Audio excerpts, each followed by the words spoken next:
Yo, guys, Red Marvel here, back again with another review. This time, the boys season 3 review. Spoilers. So, if you don't want to be spoiled, if you don't want to be spoiled, please click off the video now. But if you are new to the channel, to like, share, and subscribe to Red Marvel.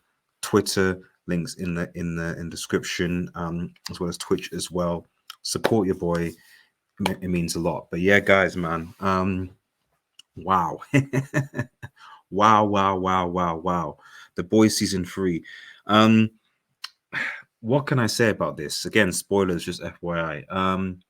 Also there's eight episodes. And you follow the whole season, obviously follows from the end of second season when um you get obviously the death of or well, not death, but like sort of decimation of Stormfront. Ryan basically goes to live is separated from Homelander.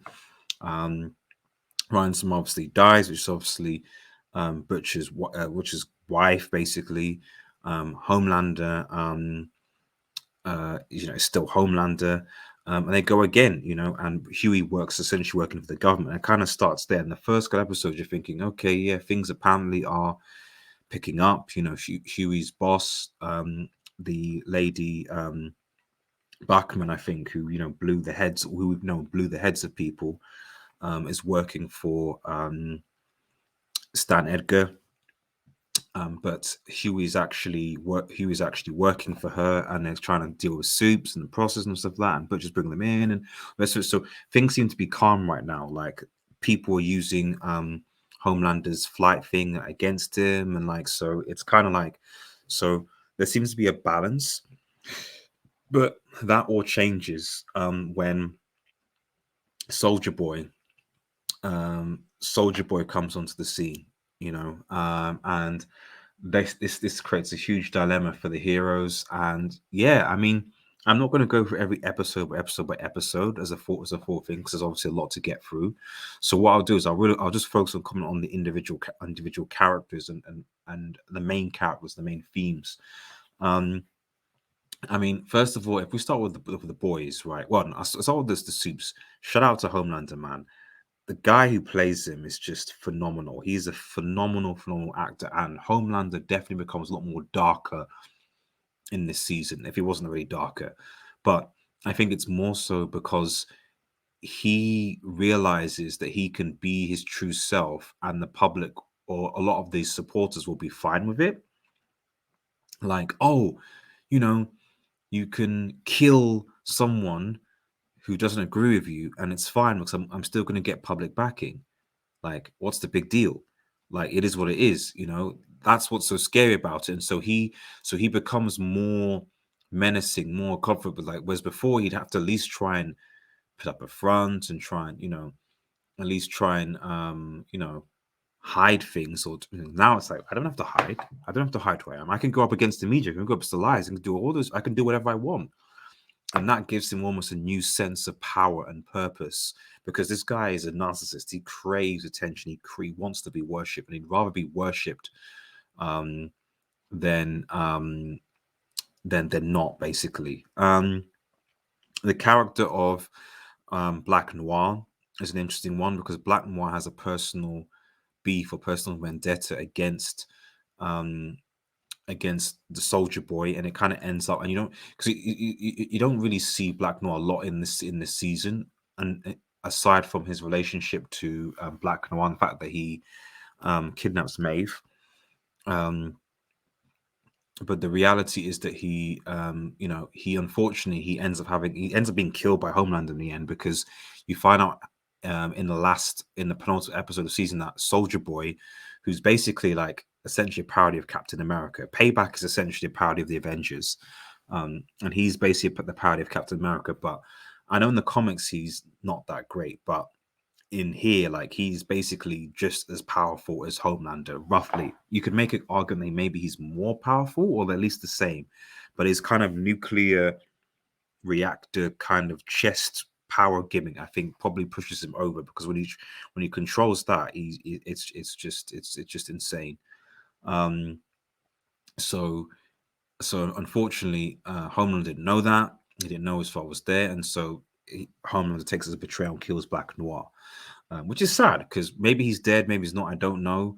Um, I think the people who wrote it maybe confirmed he was, but like, yeah, it was it. I'm hoping that they do something with the character, so it'd be interesting to see. But I just think that it's just a bit, yeah, it's just a bit weird. Not weird, but I like, given how mysterious he was the first two seasons and what they're trying to build up to. It's just a bit weird that he just kind of ends like that way. But there was a nice animated process going into the whole thing when when you see his backstory. That's kind of animated, which is quite cute. Um, the deep is just the deep. The deep is the deep is just bad. I'll just leave it at that. The deep, there's a lot of graphic stuff, especially when they do the herogasm stuff and stuff. And the deep is just, the deep is sad. The deep is sad. That's all I'm gonna say. The deep is really, really, really sad, man. The deep is sad. A Train, A Train's a weird one because it's like I have a love hate relationship with A Train. Like I feel bad for him because like there's a part of me who sees that he genuinely wants to do the right thing, but he's also incredibly selfish. And it's like, are you doing the right thing because you want to be absolved? Because you want to be, it's like, he's just impulsive. He's like making terrible decisions. In this, he ends up, he tries to like sponsor himself. He starts, he's trying to, he portrays himself as like having some connection with Africa via videos and stuff like that. And it's just cringe. Um, and then he fails to do something about like this sort of blue hawk guy who's basically policing black neighborhoods. um doesn't do anything, or at least doesn't do anything well. Then does the stupid thing, inviting Blue Hawk to the community. He gets his brother, I think it's his brother anyway, paralyzed from the waist down. And then, in an act of revenge, like he kills the guy, Blue Hawk, and thinking that his brother's gonna be like accepting and stuff like that. It's like, did you kill him? Or stuff like that. It's like, oh no, of course I didn't. No, yeah, you did. And it's like, how, he's just a screw up. But I empathize with him to a bit because I can see that there's goodness there, and he apologizes to Huey for what he did. Um, to his girlfriend back then. But it's just like, this man just doesn't. I like to see some sort of a redemption for him. He's the one character I like. Maybe there's some redemption potentially available in the next season. But as it stands right now, he's he's he's just above pitiful than the deep. The deep is considered more pitiful, and I don't have the empathy. He's just, the deep is just a lackey in the shadow of Homelander. He just fears for his life. That's it. That's really, really it. He's basically just, you know, he's just Homeland's side bitch. That's about it, really. And you actually seen him. He actually ends up killing the vice president, which allows a certain other soup. I think it's Bachman, who's played, who was the female soup that blew up the heads, and she becomes vice president. And she becomes vice president by giving Homeland the address to his son, his son's location, Ryan. Um, Speaking of Ryan, Butcher is just bad in this, man. Um, no, I mean not bad in the sense of, but I mean like it's very difficult to really root for Butcher in this because he becomes an addict on the Compound V or the Temp V, which gives him his powers, and because of his desire to just kill Homelander. That's the whole thing: kill Homelander, kill Homelander, kill the Soups, kill Homelander, etc. Get Soldier Boy who's got a weapon to kill Homelander. Okay, fine. They get Soldier Boy. Soldier Boy to release him. Soldier Boy is a douche. Um, and to do that, he has to take them Temp V. It's killing him. And then to make matters worse, he ruins his relationship with Ryan. And a part is thinking, man, like had he, because you see a lot of Butcher's backstory with his abuse relationship with abusive father, his obviously brother and stuff like that, and you can see where it's coming from. But you just see at the end of the day, you see him that he eventually becomes his father, and that's the thing about this series. It is about father relationships, There are not a lot of positive ones, to be honest. Like they highlight the relationship between Homelander and Ryan, Soldier Boy, and the Homelander, Soldier Boy's relationship to his father, Butcher's relationship with his father, Butcher's relationship with Ryan. You have um, what's his name? Milk, Mother's Milk's relationship with his daughter. Um, you have Stan Edgar's relationship with Head Popper. Um, I think those are all the supposed. I think the father relationships. I think yeah. There's a lot of emphasis on father relationships in this, and they're all negative. They're all negative. It would have been nice to actually show a positive male. I mean, I think Mother's Milk kind of does it, even though like he punches um his ex-wife's new boy in the face. I don't know how she married the white dude, by the way. I don't understand it. Like he clearly doesn't know what's going on, or is streetwise. Um, but shout out to Mother's Milk, So I really enjoyed his arc.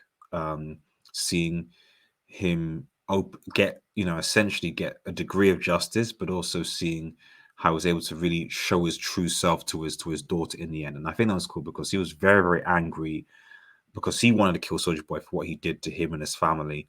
Um, and that was where the conflict was because Butcher and Maeve needed him to help to kill to Homeland, and they just butted heads, and that caused problems. Frenchie and Kimiko's arc, I think, was quite nice. It was a nice.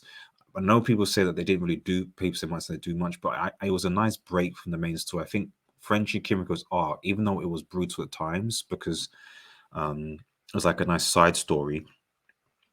I think it was almost like a light, fresher. The positivity. They're the kind of the heart of the series, and it was nice to kind of see them get some semblance of happiness with each other.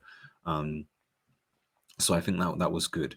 Huey and obviously Starlight have their own relationship, which is quite strained in this because Huey is, I won't say obsessed with looking after Butcher, but definitely following him because he finds out at the beginning that Head Popper is a head popper, and he didn't know that, and that causes him to panic. And Head Popper finds out and confronts Starlight. But at the end of the day, in this movie, Huey, you know, it's almost like Huey's potentially going on the path that Butcher's going down, but Butcher stops that from happening, and you find that his relationship with Starlight at the end of the season is definitely in a better place. Um, you know, Maeve, Starlight, I think Starlight I think was actually very big in this as well with her um almost galvanizing the troops, exposing Homelander, like really trying to because it's almost like a social media war between her and Homelander. And I think that might continue to play out in the next season because Starlight has influence because the people do believe her. And Homelander can't literally go about just killing half of, all those people.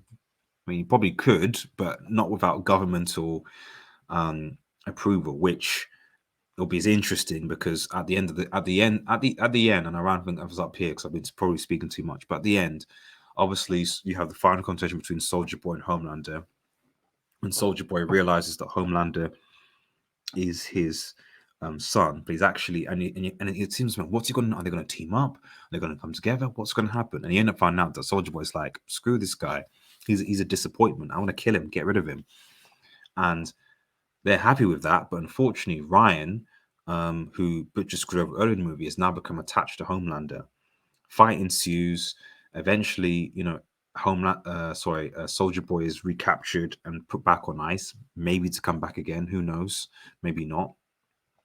Um, and you know, the everyone almost goes their separate ways, as it were. But I think the key thing here is that at the end you see Ryan with Homeland at the rally, and scary, bro. But Ryan sees Homelander murder someone in cold blood, and he's literally just like he smiles. He smiles at seeing Homelander murder someone in cold blood, and that's scary. That is very, very scary because it's one thing because people are like, hopefully Ryan will be the one that will take down Homelander, but it's like, no, now Ryan is going to be grooming Homelander's going to be grooming Ryan to. He can fly, he can shoot his division, got all those things. Now Ryan is going to be groomed by Homelander to be his successor, and Homelander now having pretty much lost everything, his best ally in Noir, um, his dad, I guess, in Soldier Boy. Um, it's going to be interesting to see how that relationship plans out. To be honest, it really, really is, because there's a lot of work to be done next season. Anyway, guys, let me know what your thoughts are on the boys. I thought it's a fantastic, and I'm so looking forward to season 4 in what's probably going to be 2 years' time. Remember to like, share, and subscribe to Ed Marvel. Have a nice day, guys. Comment below, and cheers.